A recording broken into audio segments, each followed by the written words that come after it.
आज आम प्रस्तुत करवा आम समस्तଙ୍କର अति प्रिय घांट घांट तो आम बहुत प्रकार तैयारी करिथाउ किंतु आज आम द्वितीय वर्ष स्पेशल घांट तैयारी करवा बाकी घांटटू ये संपूर्ण अलग रहिबो।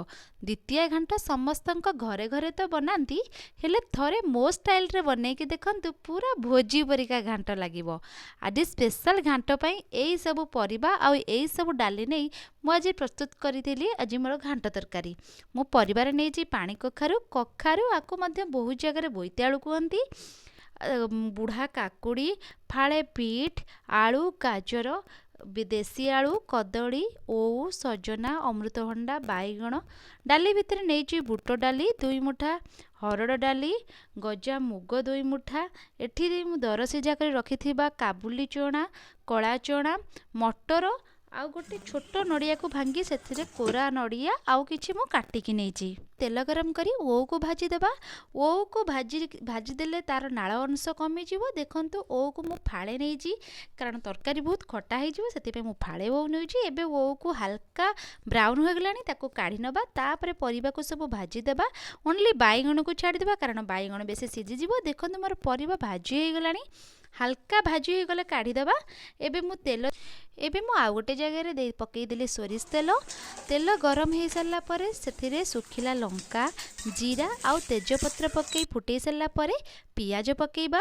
मुझे गोटे इंच हेंगु पकई हेंगु टिके पकईले घांटर बहुत बढ़िया बास्ना हुए। तरकारी भल कलर हवापाई गोटे चामच काश्मीर लाल मिर्च पकईदेबा आउ पियाज गोल्डन ब्राउन हवा जाए भाजीदेबा। देखो पियाज मोर बढ़िया से गोल्डन ब्राउन हो गलानी।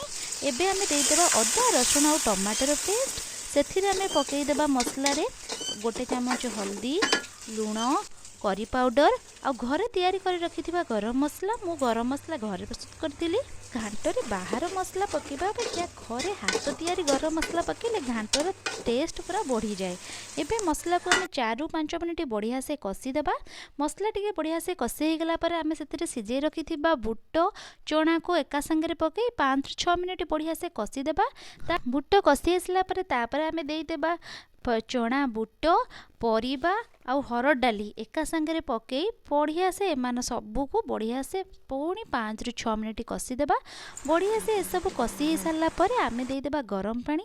तरकारी सब गरम पानी देले तरकारी टेस्ट बहुत बढ़िया होता है और तार कलर भी बहुत बढ़िया आसे। पानी अल्प अल्प कर देबा। एबे मीडियम फ्लेम रे बसई देबा। एबे पाखापाखि मोर 50% परिबा सिझी गलानी। एबे रखिथिबा कटा नड़िया गजा मुग और बैगण को पकई देबा पकईकी कभर करदेबा। देखो मोर परिबा पूरा सिझी गलानी।